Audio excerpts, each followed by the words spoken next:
ಎಲ್ಲರಿಗೂ MCQ master ಕ್ವಿಜ್ಗೆ ಸ್ವಾಗತ. ಇಂದಿನ ಮೊದಲನೇ ಪ್ರಶ್ನೆ, ಇತ್ತೀಚೆಗೆ ಯುಕೆಯ ಹೌಸ್ ಆಫ್ ಕಾಮನ್ಸ್ನಲ್ಲಿ ಮಹಿಳಾ ಸಬಲೀಕರಣ ಪ್ರಶಸ್ತಿ ಪಡೆದ ಭಾರತೀಯ ನಟಿ ಯಾರು? ಆಪ್ಷನ್ಸ್ ಆಯ್ಕೆ ಬಂದು ವಿದ್ಯಾ ಬಾಲನ್, ಆಪ್ಷನ್ ಸೆಕೆಂಡ್ ಬಂದು ರಿತು ಪರ್ವನ್ ಸೇನ್ ಗುಪ್ತಾ, ಪ್ರಿಯಾಂಕಾ ಚೋಪ್ರಾ ಅಥವಾ ದೀಪಿಕಾ ಪಡುಕೋಣೆ ಯಾರಾಗಿರ್ಬೋದು? ಇದರ ಸರಿಯಾದ ಉತ್ತರ ಬಂದು ರಿತುಪರ್ಣಾ ಸೇನ್ ಗುಪ್ತಾ ಅವರು. ರಿತುಪರ್ಣಾ ಸೇನ್ ಗುಪ್ತಾ ಅವರಿಗೆ ಈ ಕೆಳಗಿನ ಯಾವ ಕ್ಷೇತ್ರದಲ್ಲಿನ ಸಾಧನೆಗಾಗಿ ಬ್ರಿಟಿಷ್ ಸಂಸತ್ತಿನಲ್ಲಿ ಗೌರವಿಸಲಾಯಿತು? ಉತ್ತರ ಬಂದು ಚಲನಚಿತ್ರ ಮತ್ತು ಮಹಿಳಾ ಸಬಲೀಕರಣ. ಲಂಡನ್ನ ಹೌಸ್ ಆಫ್ ಕಾಮನ್ಸ್ ಎಂದರೆ ಏನು? ಯಾವುದು? ಆಪ್ಷನ್ಸ್: ಅಪ್ಪರ್ ಹೌಸ್, ಬ್ರಿಟನ್ ಮೇಲ್ಮನೆ, ಬ್ರಿಟಿಷ್ ಕೆಳಮನೆ, ಭಾರತೀಯ ರಾಯಭಾರ ಕಚೇರಿ, ಅಂತಾರಾಷ್ಟ್ರೀಯ ನ್ಯಾಯಾಲಯ. ಸರಿಯಾದ ಉತ್ತರ ಬಂದು ಲೋವರ್ ಹೌಸ್. ರಿತುಪರ್ಣಾ ಸೇನ್ ಗುಪ್ತಾ ಅವ್ರ ಬಗ್ಗೆ ಸ್ವಲ್ಪ ತಿಳ್ಕೊಳ್ಳೋದಾದ್ರೆ, ಅವರಿಗೆ 2026ರಲ್ಲಿ ಮಹಿಳಾ ಸಬಲೀಕರಣ ಪ್ರಶಸ್ತಿ ಬಂದಿದೆ. ಅಂದ್ರೆ ವುಮನ್ ಎಂಪವರ್ಮೆಂಟ್ ಅವಾರ್ಡ್. ಯಾರು, ಎಲ್ಲಿ ಕೊಟ್ಟಿರೋದು?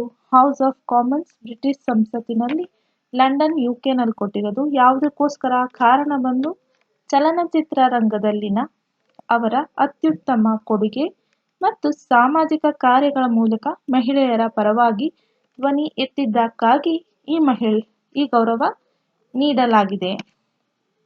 ಸಂಘಟಕರು: ಬ್ರಿಟಿಷ್ ಸಂಸತ್ತಿನ ಸಂಸದರ ನೇತೃತ್ವದಲ್ಲಿ ನಡೆದ ವಿಶೇಷ ಸಮಾರಂಭದಲ್ಲಿ ಈ ಪ್ರಶಸ್ತಿ ಪ್ರದಾನ ಮಾಡಲಾಯಿತು.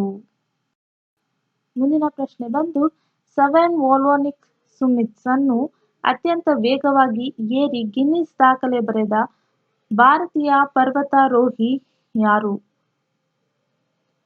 ಉತ್ತರ ಭೂಪತಿ ರಾಜು ಅನಿಶ್ಮನ್ ವರ್ಮಾ ಅವರು ವೇಗವಾಗಿ ಹತ್ತಿ ಗಿನ್ನಿಸ್ ದಾಖಲೆ ಮಾಡಿದ್ದಾರೆ.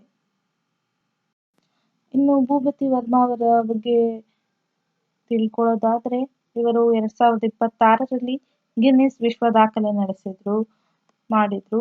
ಸಾಧನೆ: ವಿಶ್ವ 7 ಅತಿ ಎತ್ತರದ ಜ್ವಾಲಾಮುಖಿ ಶಿಖರಗಳನ್ನು ಅತ್ಯಂತ ವೇಗವಾಗಿ ಏರಿದ ವ್ಯಕ್ತಿ ಎಂಬ ಗಿನ್ನಿಸ್ ವಿಶ್ವ ದಾಖಲೆ ಮಾಡಿದ್ದಾರೆ.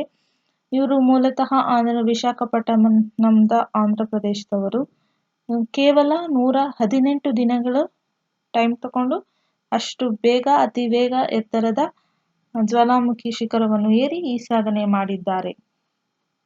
ನೆಕ್ಸ್ಟ್ ಒಂದು 2026ರ 5G ಇನ್ನೋವೇಷನ್ ಹ್ಯಾಕಥಾನ್ನ 2ನೇ ಆವೃತ್ತಿಯನ್ನು ಯಾವ ಇಲಾಖೆ ಅಥವಾ ಸಚಿವಾಲಯವು ಪ್ರಾರಂಭಿಸಿದೆ?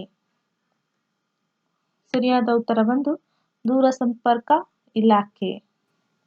ಇದ್ರ ಬಗ್ಗೆ 5G ಇನ್ನೋವೇಷನ್ ಹ್ಯಾಕಥಾನ್ 2026 ಬಗ್ಗೆ ತಿಳ್ಕೊಳ್ಳೋದಾದ್ರೆ, ಸ್ವಲ್ಪ ಎಕ್ಸಾಮ್ಸ್ ವ್ಯೂ ಪಾಯಿಂಟ್ ನೋಡೋದಾದ್ರೆ, ಆಯೋಜಕರು ದೂರಸಂಪರ್ಕ ಇಲಾಖೆ, ಕೇಂದ್ರ ಸಂಪರ್ಕ ಸಚಿವಾಲಯ. ಪ್ರಮುಖ ಉಪಕ್ರಮ: ಇದನ್ನು 100 5G ಯೂಸ್ ಕೇಸ್ ಲ್ಯಾಬ್ಸ್ ಉಪಕ್ರಮದ ಅಡಿಯಲ್ಲಿ ಆಯೋಜಿಸಲಾಗಿದೆ. ಏಮ್ ಬಂದು 5G ಮತ್ತು ಸಂಬಂಧಿತ ತಂತ್ರಜ್ಞಾನಗಳನ್ನು ಬಳಸಿ ಕೃಷಿ, ಆರೋಗ್ಯ, ಶಿಕ್ಷಣ ಮತ್ತು ವಿಪತ್ತು ನಿರ್ವಹಣೆಯಲ್ಲಿ ನವೀನ ಪರಿಹಾರಗಳನ್ನು ಅಭಿವೃದ್ಧಿಪಡಿಸಿದವು.